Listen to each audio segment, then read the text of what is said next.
Hi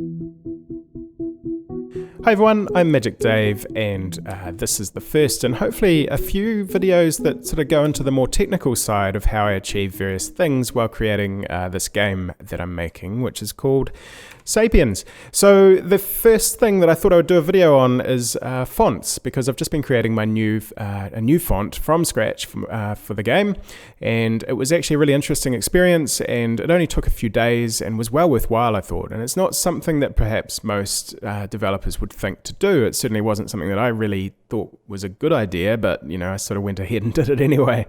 So the first thing, I guess, is, why would you want to make your own font? Well, it does give you the ability to sort of have your own unique style. I was using another font for all of this before, and it just didn't really fit anymore. And so I started looking around to try to find a better font that sort of fit the game a bit better. And I just couldn't find anything. I couldn't find the right font. So this allowed me to actually create it exactly how I want. There were little things like some fonts looked great with the characters, but then when you got into sort of numbers and things, they looked terrible. And it needed to be readable, but also sort of have a bit of character, and it allowed me to have total control. Also, it means you've got no licensing issues whatsoever. You can just use the font wherever you want, however you want. You don't have to pay any fees or anything. Obviously, you have to put a bit of time in, but it gives you that flexibility. And you can create your own characters. You've now got the knowledge to be able to modify and add to it however you want to. And it's kind of fun. Like, it's actually quite a rewarding experience. It helped me to kind of lock in the whole design of the UI a bit more. And it really, it was an educational and quite enjoyable experience. Okay, so to make your own font, you're going to need some kind of application to actually edit the characters and assemble the font and export out a font file. I'm using FontForge for the font side of things. I found it a little bit difficult to actually use as a vector editing application. So to edit the actual characters, I'm using Affinity Designer. Now, you could use any kind of vector art application. I do like Affinity Designer, and I definitely recommend it. It costs $90 New Zealand, which is probably probably $50 US. Well worth it for just as a general application for designing vector art anyway. But yeah, I mean, you could potentially just use FontForge to do your characters as well. So once you've got FontForge installed, I would recommend opening up some kind of font just to have a look at how it works.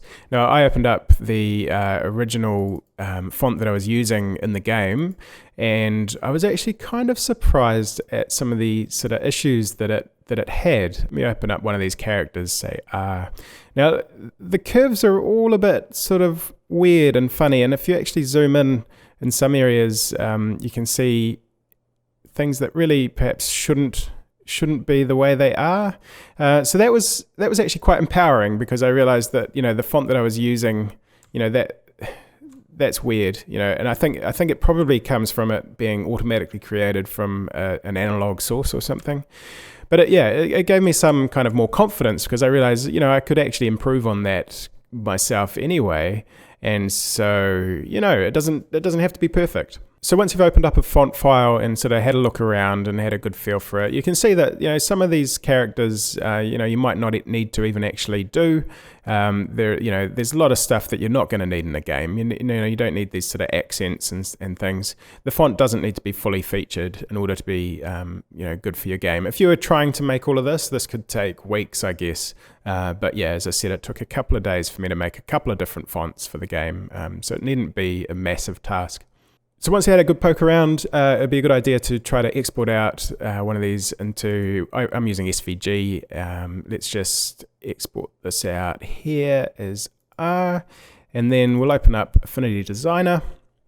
And we can just open up this SVG file and edit it in here. So an important thing to note in here is that the font file itself is 1,000 pixels tall, and that is important. The width is not important. So each character needs to be 1,000 pixels tall, because that is what is specified in this font.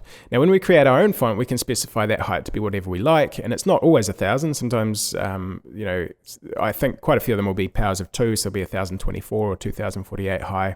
It doesn't really matter what it is, it just needs to be consistent. So now that we've got this in here, we can go in and modify it all and see all of its oddity in magnificent detail. We can also just delete it and make our own one. There's nothing to stop us from starting from scratch in each character file. We just need to make sure that we set, it needs a fill and we need to get rid of the stroke.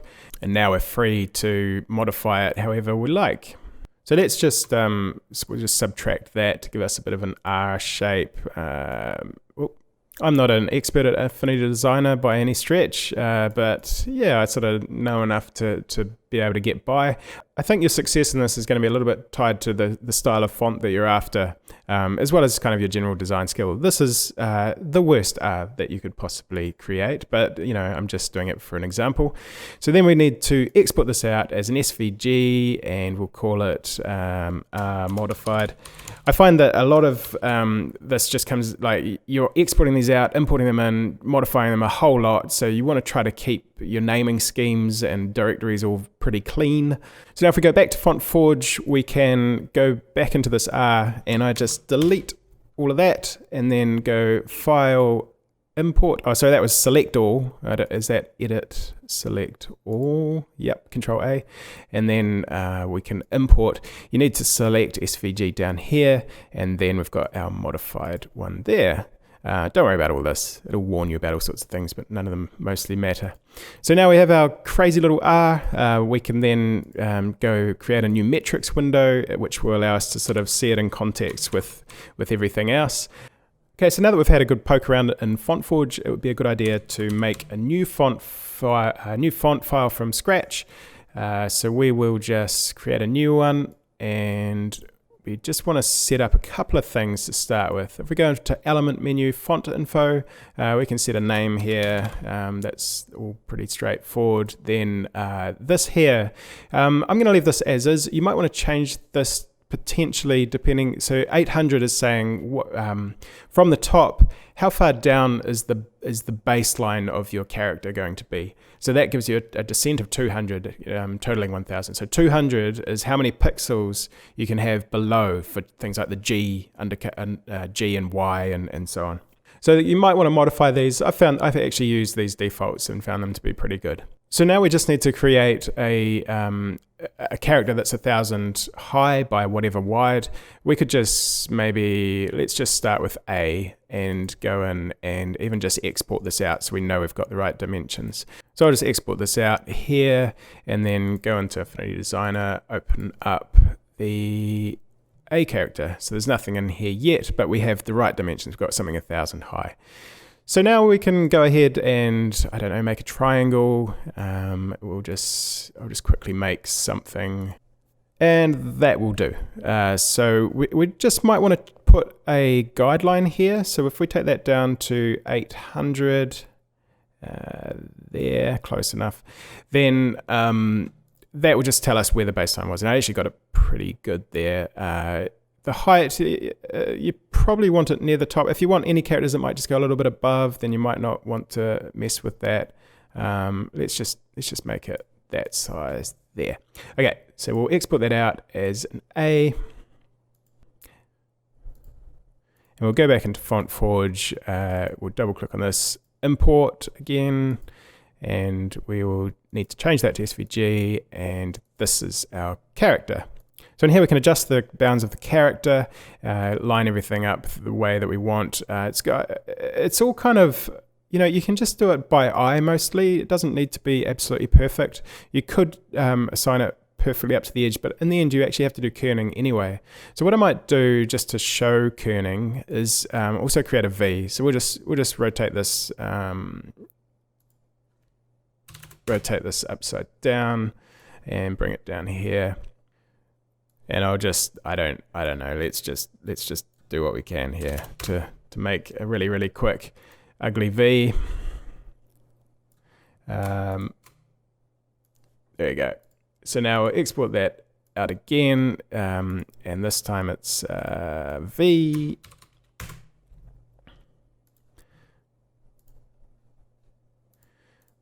Go in and double click V, import. There we go, we've got two characters.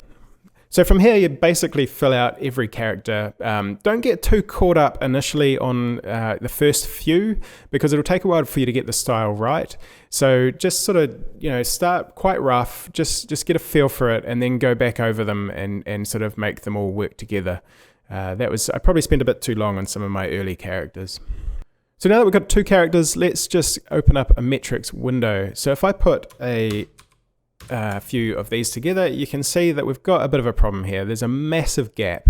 When you put 2 A's next to each other, it's that's as close as they can go together, but the V and A, they need to be shifted closer. And that's what kerning is. So kerning, basically you have to create pairs between every single character that doesn't line up, okay.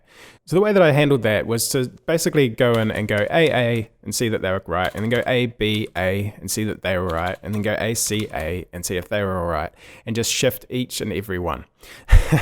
So that's quite a large job. That's maybe half the time. It's a significant percentage of your time making a font. But, you've got to do it, because otherwise it does look pretty bad. So before we can do kerning, we're just going to need to set up a lookup table for the kerning info. And this is a bit clunky and nasty, but you just got to do it. I just went to element, went to font info. We go into lookups here, gpos, add lookup, and then we select kerning. So then when we create new, why is that? Oh, there we go. I don't know. This is FontForge for you. But there, so you select kern, we've got pair position kerning, all of that, and then hit OK. So now we've got that. I think we might need a sub table as well. Oh God, I don't know. Yeah, I think that's all right. Okay, good. Yep, done. So now in this metrics window, we've got kern here, which means that everything's okay. You can see my understanding of this is not fantastic, but you just got to mess around until you get it working. And that was what I found worked after a bit of kind of head scratching.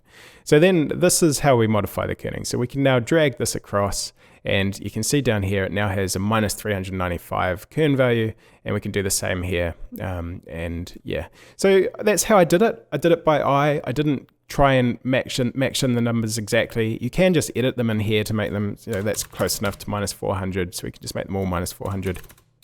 And there's lots of patterns. V and W tend to be the same. Things sort of, all the O's and Q's sort of have the same values, so you can sort of go through and just sort of figure it out as you go.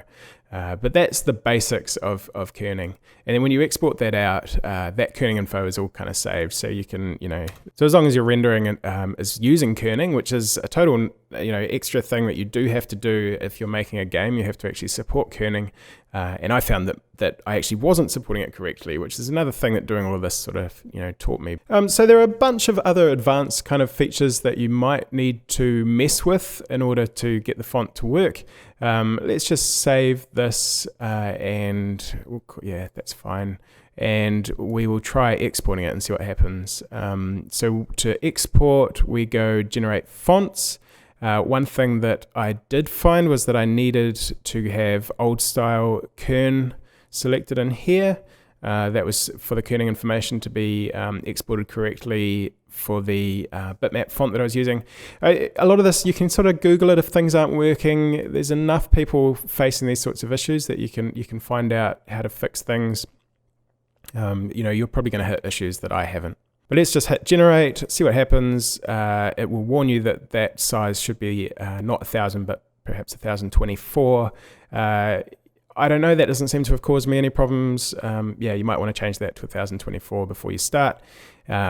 And then we've got these areas here, which you can, again, ignore. Or you can hit review, and you can actually double click on these errors and hit fix, and just keep hitting fix until it fixes all your points and gives them all integer coordinates. And that's all there is to that. You can also do that through this. Sometimes it will complain about needing the extremer as well, and that's round to int. So you can do that per character or for the whole font. So maybe we'll do that here. We'll go round to int for the V, and now we'll try, you can validate as well, do it here. And because there's nothing here, it's good. So we should be able to now export it out and demo generate, done. So obviously we only have A and V characters here. So we can actually open that up, and there we go. We've got our A and our V in an actual font file that we could install and we could use. So that's about it. Obviously, all we've got is a capital A and a capital V in that font file. It just takes a lot of time just going through each individual character, but not as long as you might think. I mean, yeah, it's literally taken me about 3 to 4 days full-time work to do this, lighter weight version and this heavy version with two different, the caps characters and the lowercase characters, which are different as well.